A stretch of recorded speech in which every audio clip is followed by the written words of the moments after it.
涂骹的菜肴甲饮料，还有被人冰倒的场景，亲像是有人伫遮冤家同款。但拄好倒摆，这毋是啥物社会案件现场，而是艺术展览的场地。趣味的展览内容吸引少年人的目光。这边的模型很精致，然后第一个就会觉得色香味俱全的感觉，然后会很想要跟这些模型有一些互动。拍照。对对对。最开始看到这种食物模型是在那种拉面店，就日式料理才会出现，然后渐渐的它就是做越来越多台湾料理，就可以把它变成一种商家的流行。这场合作保持距离食品模型展。是台湾卡古高食品模型郭志忠的创作，而且已经有着台湾食品模型第一人的称号。而为什么有这款的称号，就要为1997年伊打退伍时来讲起。在1997年我刚退伍的时候呢，那时候台湾的百货公司的生态都是属于日系。好像收购啦、伊势丹高岛屋啦、星光三月啦，日本人都有占股份。那日本人占股份呢，他们发现说，台湾的百货公司怎么没有像他们东京的美食街有放模型？他们一问之下才发现，台湾根本没有人在做这件事情。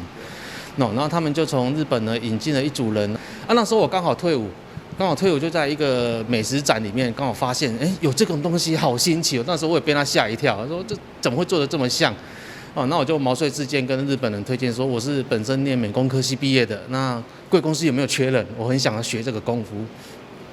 然后后来也说他们也正在找人，我就自投罗网跳进去，然后我们就一起在台北呢，就承接了全台百货公司的美食街。然后那时候我那个师傅，他也就是在说，就卡库桑，你就是台湾第一人，因为他们就问过台湾之前没有人在做过这个。保持距离食品模型展，就为这个少年人甲观光客上爱国华街。这间过去是卖国际知名水晶食品的店面，现在变成艺术展览空间，希望造福民众更加无距离的艺术欣赏空间。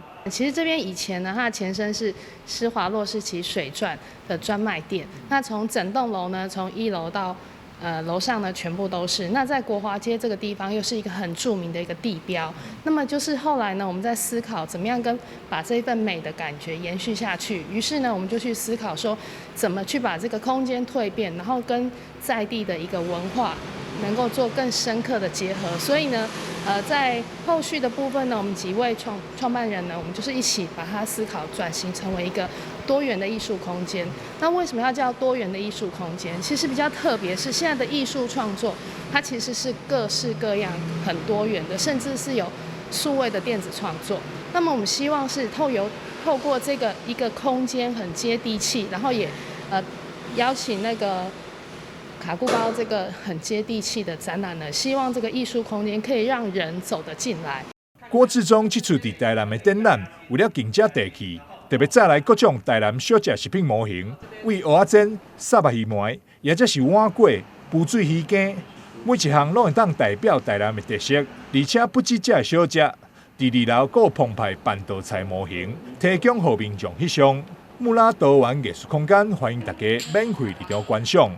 台南新闻张硕维采访报道。